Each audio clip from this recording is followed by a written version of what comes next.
I had a patient come visit me this morning with complaints of knee pain that's been bothering her for a few months. She couldn't think of an injury that occurred that would have caused the knee pain, but she has been doing an exercise program that includes a lot of squats and deadlifts. And she mentioned that she specifically feels the pain when she's doing her squats and deadlifts. It didn't quite add up to me because one of the things she mentioned was she would tend to feel the pain as she was kind of descending in the deadlift, and then also oftentimes at the bottom of her squat. So quick evaluation, looked at her mobility of her hips. Her hip mobility looked great. Knee mobility, no problems there. So my assumption was that she's having a little bit of a patella tendonitis and that it was likely an overuse injury. But this is one of those cases where I don't think it was an overuse, that she was just simply training too much. I think it was a mechanical overuse.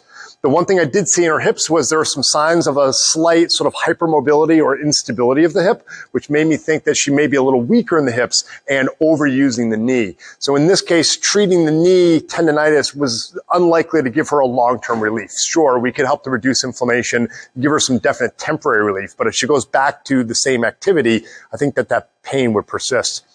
So what we did was spend more time really looking at her technique in her squat and deadlift to see if there was something in the mechanics of that movement that may have been overloading the knee. And sure enough, we were able to find some things. And so I'm going to walk you through some of the progression of exercises that I was able to show her to help her with her deadlift and squat technique, which resulted in just no pain at all while she was doing those things. One of the things I did was just look at this client go into his squat, a deep squat, and watched her form. And what I noticed is at the bottom of the form, she would kind of go into a little bit of a lumbar flexion, what some people would refer to as a butt wink, meaning that her lower back would kind of round and she would kind of tilt her hips underneath her when she squatted. Oftentimes when you squat with that technique, what that does is it kind of puts an additional strain or load on the knees. And so in her case, when she got down to the bottom right away, she would start to feel that same pain that she was complaining of. So what we did is we took her aside and I broke down the squat to show her how to control her spine at the bottom of the squat and how to really focus on how she was positioning her pelvis so that she could access more of the strength and the powerful muscles of the gluteus maximus in particular. So the exercise I use is one of my favorite exercises when I'm teaching someone a proper squat technique, and that is to do the exercise in quadruped. And what we do is we work on just helping to eliminate that kind of bottom of the squat and the tendency to allow the lower back to flex. So if I demonstrate what that looks like, if I'm going to squat, or in this case, just kind of sit down onto my heels, if you watch my lower back, you'll notice that as I go down, my lower back will start to kind of flex or round. And when I'm in that position, it makes it very difficult to really get any kind of assistance from those gluteal muscles. It puts them in kind of a mechanical advantage. So if I'm like this at the bottom of the squat, the only option I have as I go to come back up from the squat, or as I'm even loaded in that bottom, is to really load the knee.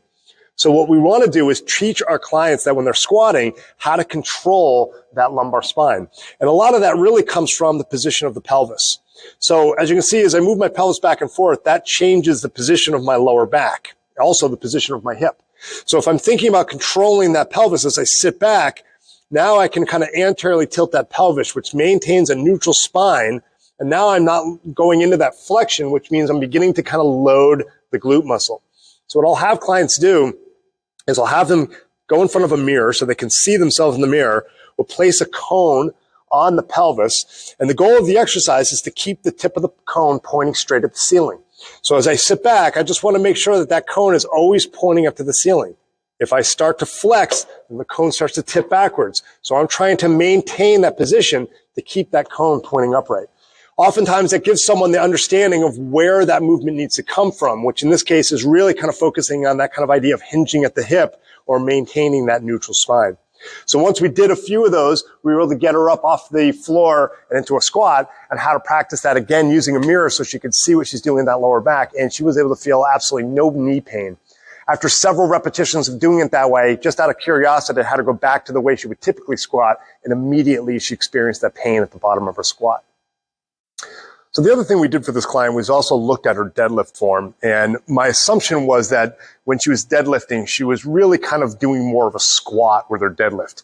In other words, even though she was picking the bar up from the floor, a lot of what she was doing was using her knees to do the work, which once again was sort of overloading that knee. So we spent some time working on again, how to hinge at the hip so that she's using the posterior chain as the primary muscle source doing the exercise. So once again, I needed to teach her the proper technique. What I like to do with someone when I'm teaching the deadlift is to kind of use a resistance tube, and I have them kneeling down with the tube kind of down around the hip. What this does is allows us to eliminate the knee from the exercise so they can really experience what it feels like to hinge at that hip and use that posterior chain. So we step out away from the wall, getting some resistance on the tube. I have the client kneel down on the floor, and then what we practice is just this idea of kind of hinging at that hip while maintaining, once again, that kind of nice neutral spine so that she can experience the use of that posterior chain, the glutes, the hamstrings, as they do the exercise. This often is a great way to break down the deadlift motion so that they can avoid overusing the knee and really experience what it feels like to extend from that posterior chain, again, the gluteus maximus and the hamstrings in particular. Then from here, we move up from the kneeling to the standing. Now we're adding the knees back into the equation, but once again, having her practice just the technique of hinging that hip to realize that the deadlift really is supposed to be targeting more of that posterior chain and not so much the knees. Oftentimes with the deadlift, I find when people are holding a weight or a bar in front of them, the tendency is to look at the deadlift as a lift and a bend. And a lot of times when people are thinking of it that way, they're focusing on kind of bending and moving at the spine rather than understanding, again, it needs to be a hip exercise. So I'll have them hold the weight and I'll say, okay, what you're going to do is just move your hips away from the bar and to the bar rather than thinking of lifting the bar up and down. So if I'm imagining I'm holding a bar in front of me, I'm just going to move my hips away from the bar, letting the tube guide my movement. And then I'm going to bring my hips back to the bar, again, moving against the resistance of the tube to simulate that resistance.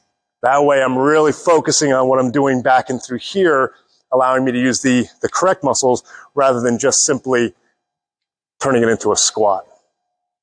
In summary, I'm not suggesting that these are the exercises that I would do for anyone who's having knee pain. It just so happens that in this particular case, she was experiencing knee pain with particular activity.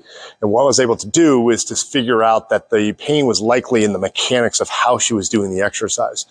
Once I showed her how to do the exercise correctly, she no longer was able to feel the pain. So that allowed me to kind of clear her to continue training, but doing it in a way that she's mindful of how she's doing it. As long as she's not feeling the pain, theoretically, she can continue to train and that knee pain will likely go away on its own. If I were to just simply treat the tendonitis, we could very likely reduce the pain with day-to-day activities such as going up and down stairs and, walking around and things like that. But as soon as she went back to doing her squats and deadlifts, if she was using that kind of poor form, then there's a very good chance that the knee pain is just going to gradually work its way back, which would lead her to eventually kind of come to the conclusion that she just can't do squats and deadlifts any longer. So once again, for me, we always want to look at the underlying mechanism, underlying cause. Most tendonitis injuries are because of a mechanical overuse. So if we're not moving properly, and that's the reason for the pain or the tendonitis, fixing the mechanics will oftentimes resolve the tendonitis, where treating just the tendonitis doesn't resolve the mechanism, so the tendonitis is likely to repeat and come back over and over again.